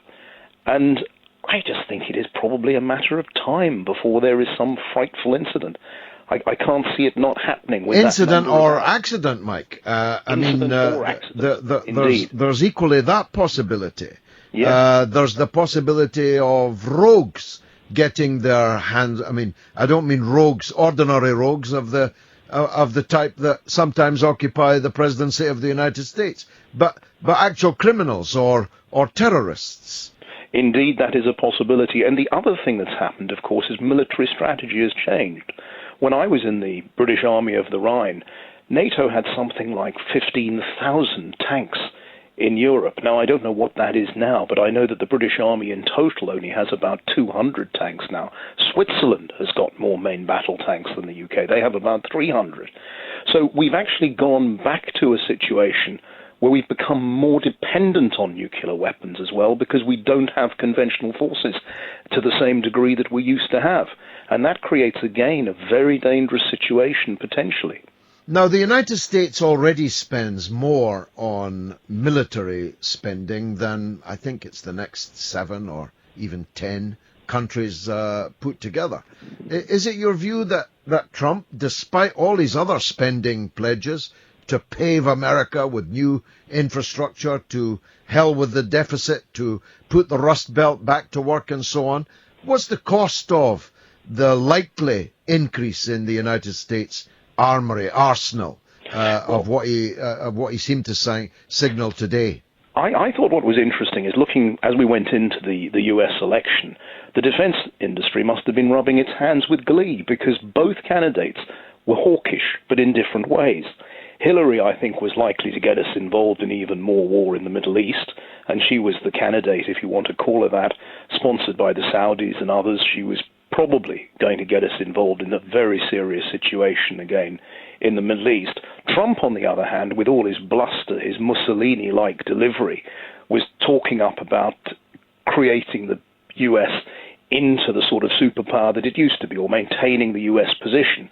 And that, of course, again, would involve massive expenditure, not just on nuclear weapons, but on conventional weapons as well. So both ways, the industrial military complex won. And I do find that scary. I look at this situation as an ex-soldier, as a military historian, as someone who's been in a few wars. And I look at what's happening now, and more it reminds me of 1913 or the 30s in Europe. I'm not sure whether we will escape another conflict. I'm not saying there's going to be another world war, but I certainly think it's more likely than it was, say, a decade ago.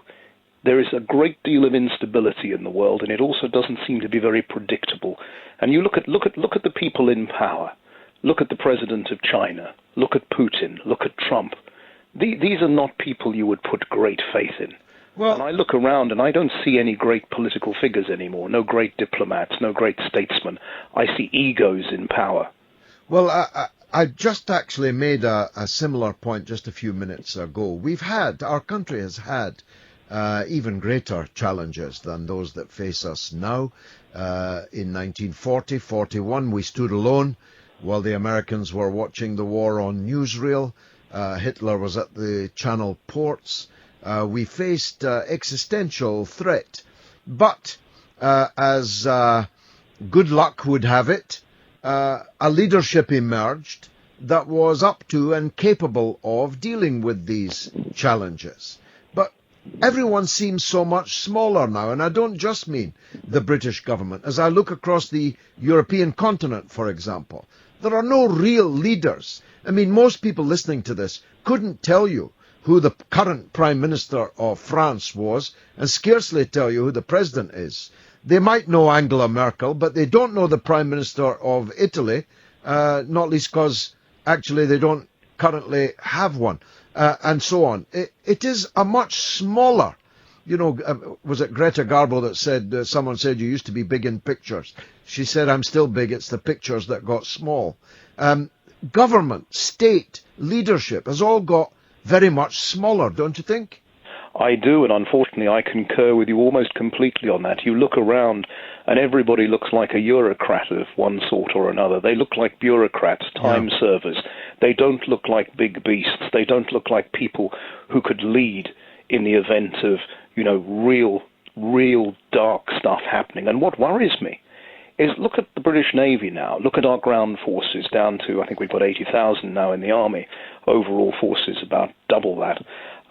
We couldn't really manage. Our Navy couldn't manage. Our air defences couldn't manage. We certainly have hardly got any main battle tanks at all. So what does all of that mean?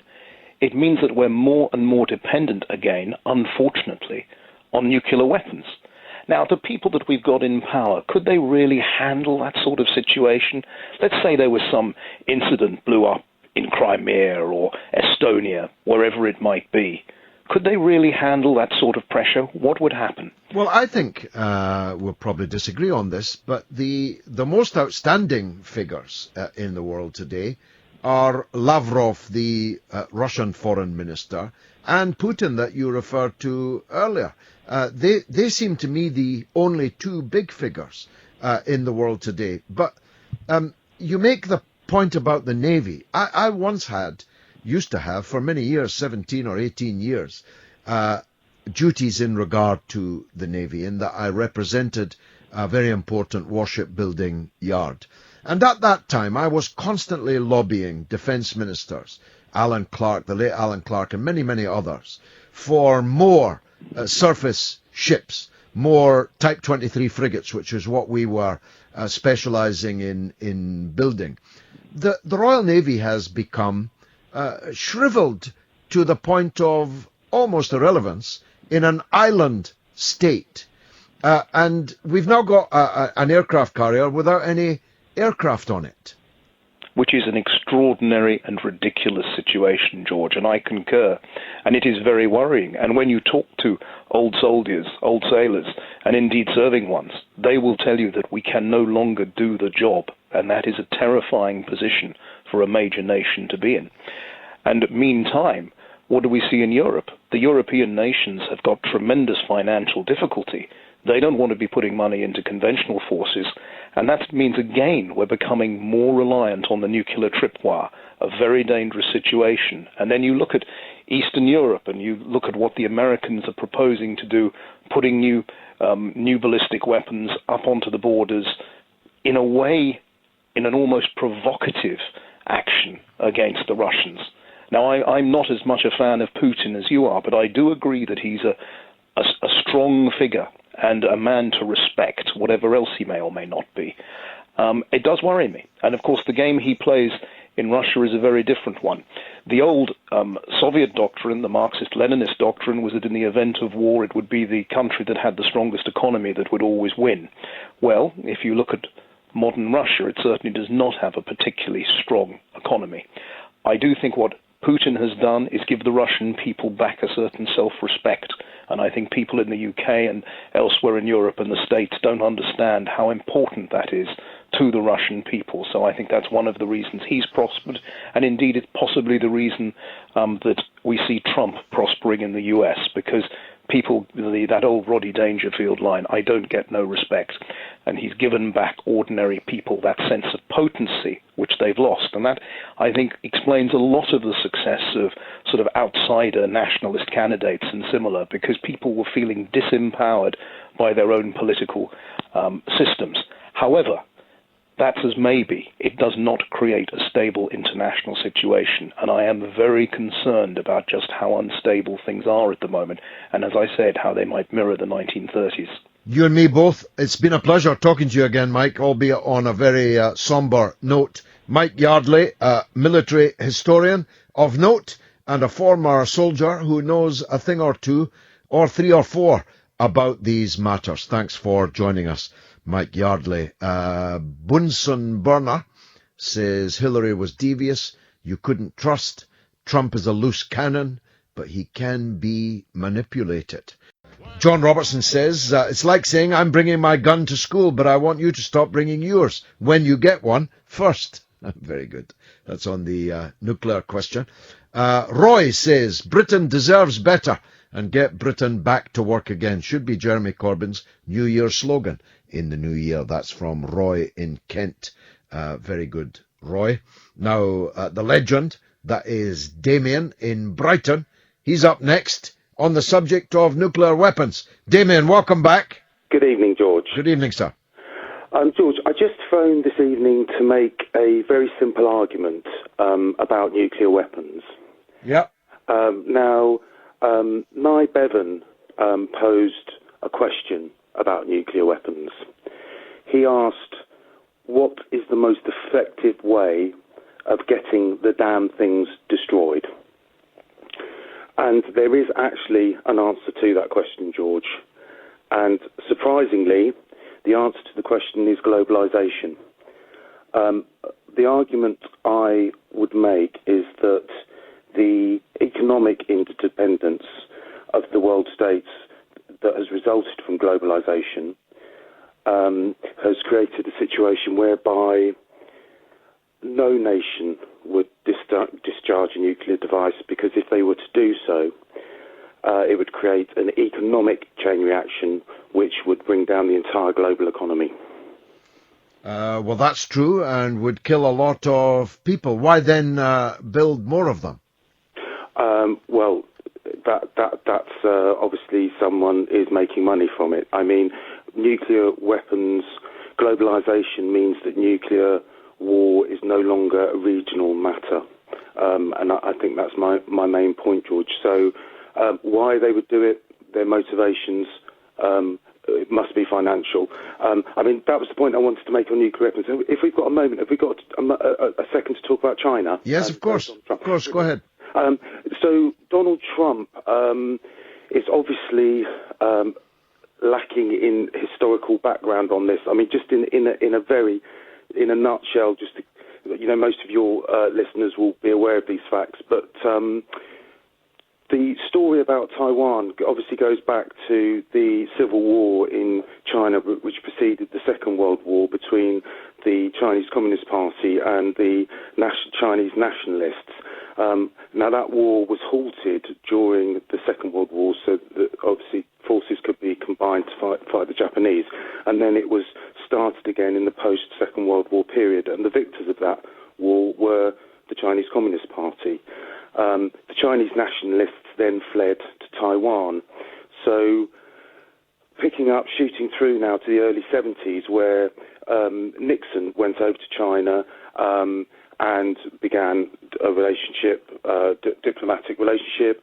China since then has opened its economy in the late 70s. It's joined the World Trade Organization. It is a member of the UN Security. It's on the United Nations Security Council. It's liberalising itself. There's a long way to go, obviously. There's human rights questions, as there are with many countries. So the point is that China is working with the West, and it is integrating itself with the West. So the idea that Donald Trump is coming along and creating difficulties when that relationship is flourishing is simply not in the interest of the United States of America. No, it's utterly crazed. And it was the Republican president that you were referring to in the 70s, Richard Nixon, with Kissinger as his advisor, principal foreign policy right hand, who started the One China policy, the recognition of the People's Republic of China, implying the derecognition of the pretendy China in Taiwan, which is, as you say, just a redoubt of those who were defeated in the Chinese Civil War. And for Trump to deliberately, I mean, I had thought at first it was just another crazed late night, early morning sojourn on his Twitter account, but it turns out he deliberately set out to gravely offend the Chinese People's Republic, which is notoriously easy to offend, extremely sensitive to offence, not least since the Opium Wars, of which we were the villain, bombarded China for its temerity in refusing to accept opium from India being traded by British drug dealers, which led to us seizing Hong Kong. China will not be told what to do by foreigners. George, may I make a final point? Yeah. So rather than, America's been setting fire. It's been setting fires in the Middle East, for example. It's been setting fires all over the place. Now, it would be most unwise of Mr. Trump to set fire to Asia. Now, he claims to be the great deal maker. My test for Donald Trump is whether he can seal the biggest deal of them all, George, and that is the Palestine-Israel question. And for me, his entire presidency will stand and fall on whether he's as good a deal maker as he claims he is on that basis. Well, we'll see. Signs are not good in that regard, I'll grant you. Thanks to Damien, our legendary caller, for a decade almost with me on TalkSport and on talkRADIO. Andrew says, North Korea is the rogue state. China likes making money too much. It's not a warmonger, though, through history. And such a good swimmer, Roland. He can do the butterfly, and such a nice bloke. Don't know what you're talking about there, Andrew. Now, in the midst of all this talk about spending still more hundreds of billions of pounds on more and more nuclear weapons and war, in the midst of these discussions that we've been having, in the midst of what will be, for some of us, a very happy Christmas and a prosperous New Year, there are many people who are without a home, many people who are without enough to eat. One of the most shocking pictures I have seen in many years today was a queue in Dublin, in Ireland, a queue of thousands, and I mean thousands of people, queuing up for a handout from a food bank in the centre of Dublin. Thousands of people were queuing. Now, not all of those were homeless, but as we heard from a caller last night in Walsall, there are hundreds of people in Walsall having to be fed by volunteers and freezing, some of them in danger of freezing to death because they don't have shelter. And this is in the 6th richest country in the world, Britain, I'm talking about. Now, Steve, who's on the line from Devon, is, I'm glad to say, doing very much better nowadays, but knows what it's like to be homeless, and I'm really glad that he's called in. Steve, welcome. Hello, George. What's the scale of homelessness still, do you think? And what needs to be done about it? Well, the scale of homelessness, I believe, is still vast. One of my local cities, the city of Exeter, is there's hundreds of people sleeping in doorways, down by the old church and all that sort of stuff. It's pretty horrendous. There's two sorts of homeless people, though, Jules. There's those that have been put in that situation through perhaps no choice of their own, and there's other guys that actually have chosen to be there. And you might think that sounds quite bizarre, but a lot of guys who are ex-forces, myself included, have not been able to get back into civilian life when they've left the forces. They just can't cope with Civvy Street. And they've chosen a life of homelessness and living on the street because they just can't sort of knit with the general public. And then there's the other guys who, for no fault of their own, have either had a drinking or gambling or drug problem, and that's obviously left them homeless. So there is a big issue across the country, but I do believe that having been homeless and living rough myself, you have to prioritise what is important when you are living rough. And to me, the first priority was food. Every penny I had went towards food first, and then if there was anything left, that then went towards nice things like, maybe a pair of shoes from the charity shop or something like that. But initially, I needed to fill my stomach and feel good about myself to be able to keep going and not feel down. And not once did I ever turn to alcohol or drugs or felt sorry for myself as to why I was there. I just always thought, this is like being on exercise in the army. I'm dug in a hole. The rain's on my head or the rain's not on my head. Let's just crack on with it and keep going. And then you come out the other side smiling. How long were you in the forces, Steve? It was about 14 years in total. I joined quite young. I served also with the Territorial Army. And when I came out the forces, I did find it incredibly hard to get back into civilian life for ages and ages, years. I couldn't hold a job down. I think the longest I had a job was 6 weeks. I found civilian life incredibly hard to cope with because you had everything kind of dictated to you in the army. Right, get up, eat this, wash, put these clothes on, run over there, jump over there, cook that, eat that, shoot that, job done. In civilian life, you had to pay bills, you had to go and find a job, you had to associate with people that you couldn't really get on with because Civvy Street is so much more different to the military way of life. The comradeship in civilian life was zero compared to guys that you served alongside in the forces. I think about 6 weeks was the longest I kept a job. In the end, I had to go self-employed and work for myself. It was the only way I could actually have a job and have an income was to work for myself because I could choose my customers. And if I thought, you know what, I don't like you, then I wouldn't work for them. So I picked my customers very carefully and I just worked my way through and then I enjoyed myself. I became a civilian again.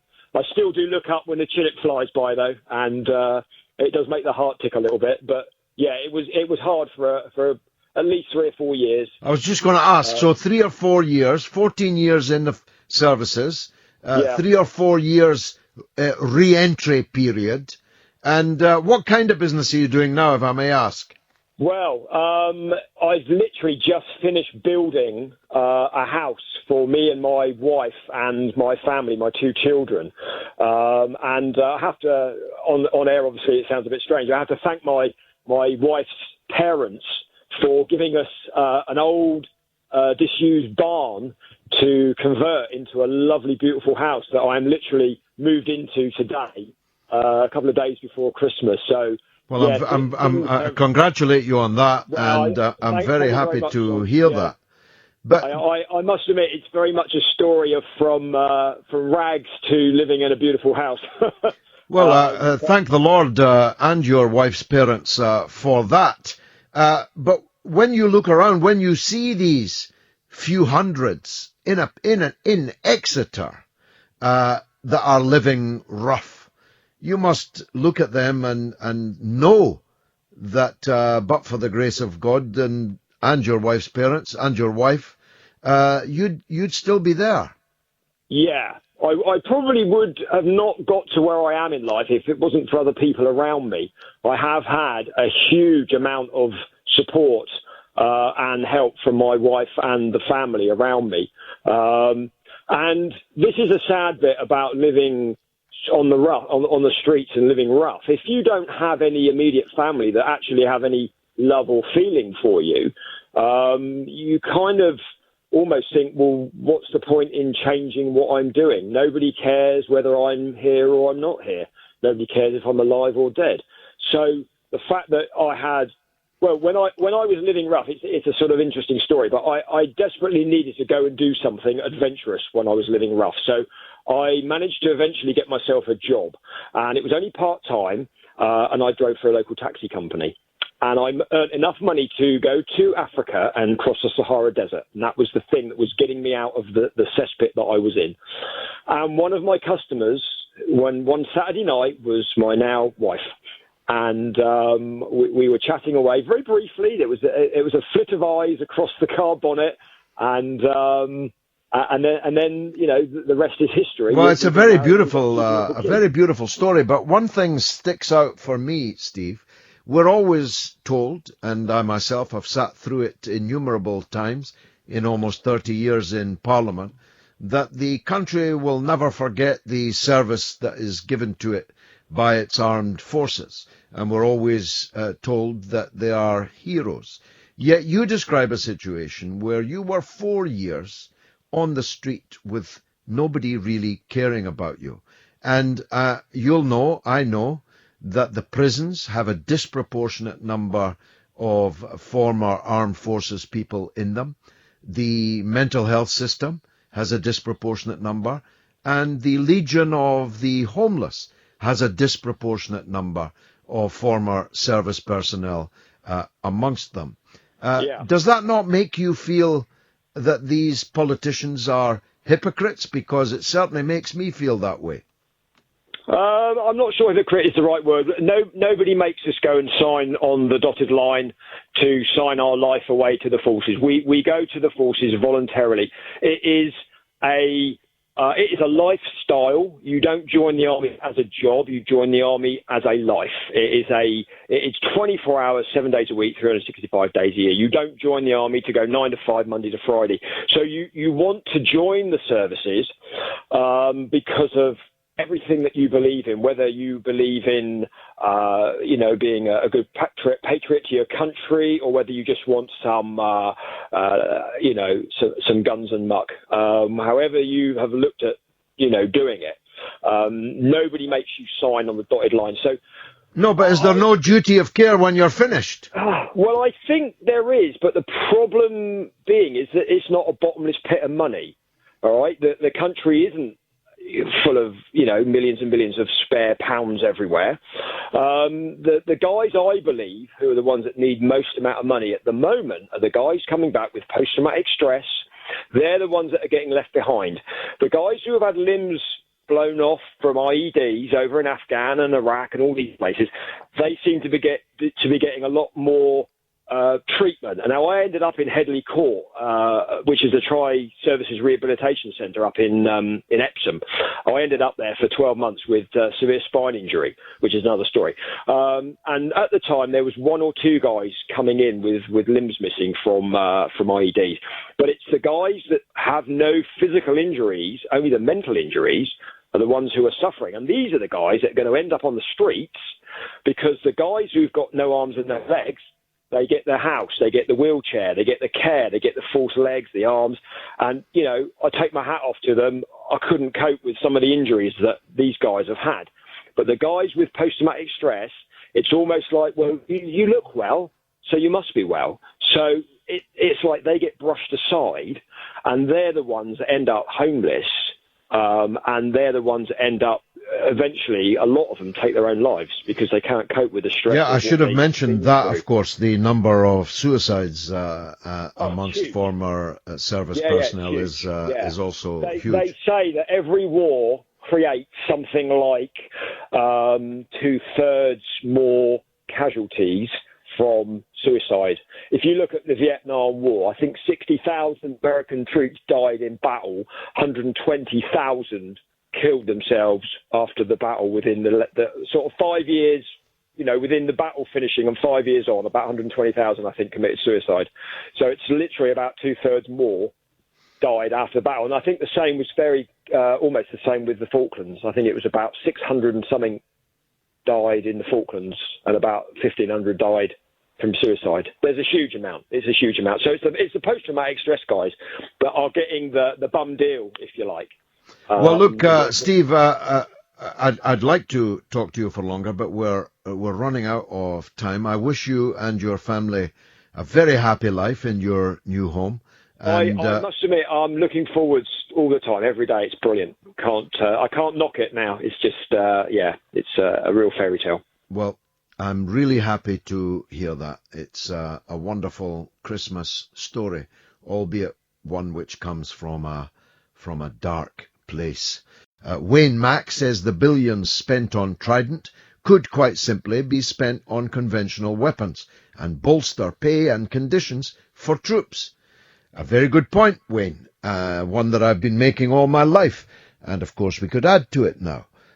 It could be spent on making sure that those that serve in the armed forces don't end up on the streets or in the prisons or committing suicide. Wouldn't that be a better use of the money? Ford says you can't make this stuff up. Nuclear weapons going missing. Indeed, it was rather scary. Now, I mentioned Dublin earlier and the truly shocking picture I saw from the Irish Times today. Never seen anything quite like it, I must say. And I know that we have many, many friends listening to the show in Ireland, in the north of Ireland, as well as in the south. And George is on the line from Dublin on the matters we've been discussing tonight. George, welcome to the show. Thanks, George. Good evening. Good evening to you. Go ahead. Well, I think there's a common thread running through a lot of state organisations, the problems that they face. There's a common thread running through it all, and that is a failure to see the people who work in these organisations as professionals. And what that means is that they should have a proper career path and they should be properly remunerated. And what happens is that those that can leave do leave. So you get a situation where we're constantly short of nurses in the NHS because nurses can go off to Australia and America where they are treated as professionals. It's not that long ago that Gordon Brown was out in Africa hoovering up every last nurse he could find to bring over. And then, of course, he wonders why Africa is poor. But, if we just see people as numbers on a spreadsheet to be downgraded or outsourced or privatized, it's not surprising that people leave. And then you can't attract the people that should be in the organization. Well, it's a very good point, of course. And we were talking about some of those workers this evening. I mean, in the current state of Britain's prisons, who in their right mind for £19,000 a year would want to make a career in the prison service? George, you'd earn more as a hotel porter, and you'd get tips, And you wouldn't have to deal with some of the worst of the worst. You wouldn't have any danger of being caught up in a prison riot. You wouldn't have any danger of being taken hostage. You wouldn't be being asked with fewer numbers to police more prisoners inside a jail where organised crime is rife. Yes, absolutely. And just on the point on the army, the last caller, yes, you had on, part of what we should be doing there is training them for work, when they finish up, So I don't know what age you tend to finish at the army. Is it about 40 or 45, But it should be then, being training for careers in further areas, You certainly shouldn't be being left on the street for 4 years. No, we shouldn't just be pushing them out the door and saying, thanks a lot, mate, Yeah, probably not even that. George, did you see the picture I referred to earlier?